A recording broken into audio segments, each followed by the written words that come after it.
어제 말씀을 통해서 바울이 고린도 교회를 향해 용서를 부탁했음을 들었습니다. 용서는 그리스도인들이 나타낼 수 있는 최고의 모습이라고 말씀을 들었습니다. 바울은 이러한 용서를 권면한 후에 과연 고린도 교회가 그 말씀을 따라 순종했을지 말았을지에 대해서 많은 관심을 기울였습니다.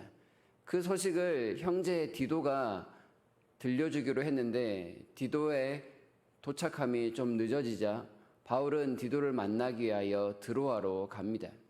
드로아에 하나님께서 문을 열어주셨다, 곧 복음을 전할 수 있는 여러 가능성들을 열어주셨다라는 표현을 사용하고 있는데요. 여기에서도 디도를 만나지 못하자 바울은 마게도냐까지 넘어가서 거기에서 디도를 만나게 됩니다. 아마 디도를 통해 교회가 용서의 말씀을 듣고 용서하는 일들을 행했다라는 그 소식을 들은 것 같습니다.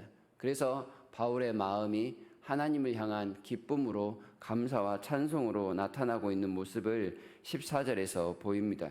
항상 각처에서 그리스도 안에서 이기게 하신 하나님께 감사를 올렸노라는 내용이 그런 뜻입니다.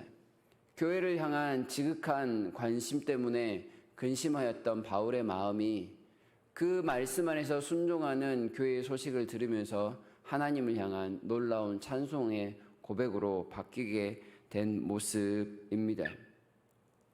교회가 용서의 말씀을 따라 용서했다라는 것은 많은 덕을 끼치고 있는 모습입니다. 이런 용서하는 말씀과 같이 하나님의 말씀에 순종하는 모습을 오늘 읽었던 본문에서 표현을 하자면 그리스도의 향기 나는 삶이라고 할 것입니다. 다른 사람들을 참 기분 좋게 만들어주는 향기와 같이 그리스도인의 합당한 삶은 그 공동체는 물론이요, 주변에 있는 사람들에게까지 아주 아름다운 모습을 끼치게 될 것입니다.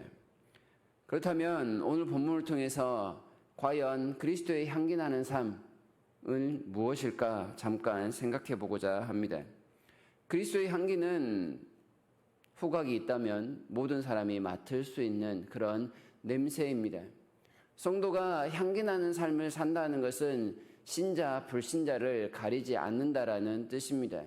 신자들을 앞에서만 향기 나는 삶처럼 살아가는 삶이 있다면 그는 위선에 가까울 것입니다. 그런 일은 없겠지만 신자들에게는 아니고 불신자들에게 나아가서만 향기 나는 삶을 살아가는 것은 자기의 유익만을 위해서 살아가는 장사꾼처럼 보일 수가 있습니다. 성도는 항상 어디서든 그리스도의 말씀에 따라 합당하게 삶을 살아야 할 책임이 있습니다. 냄새가 아예 없을 수는 없습니다. 복음이 그 안에 있기에 반드시 냄새를 내게 마련입니다. 냄새가 없다는 건 복음이 그 안에 없는 건 아닌지 살펴볼 커다란 일이기도 합니다. 고난 때문에 향기를 드러내지 않는다는 것도 있을 수 없습니다. 고난 가운데서라도 그 안에 값진 진주를 발견한 사람은 어떤 향기든지 드러내야만 하기 때문에 그렇습니다. 그리스도의 향기는 같은 냄새이지만 사람에 따라 전혀 다른 반응을 나타냅니다. 구원받는 사람에게나 망하는 사람에게나 동일한 냄새가 나지만 그 복음에 대한 수용 여부에 따라 어떤 사람에게는 생명의 냄새가, 어떤 사람에게는 사망의 냄새가 나타납니다. 복음을 받아들인 사람은 사망에서 생명으로, 받아들이지 않는 사람은 사망에서 여전히 사망에 남아있는 모습일 것입니다. 이것은 고린도전서에서 말씀하고 있는 그리스도의 십자가에 관련된 내용과도 유사합니다.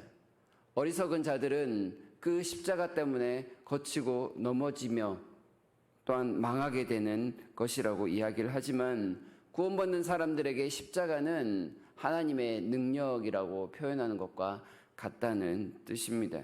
누군가 복음을 들은 다음에 자신에게서 풍기는 사망의 냄새를 맡은 사람은 그 자리에 앉아 있을 수가 없습니다.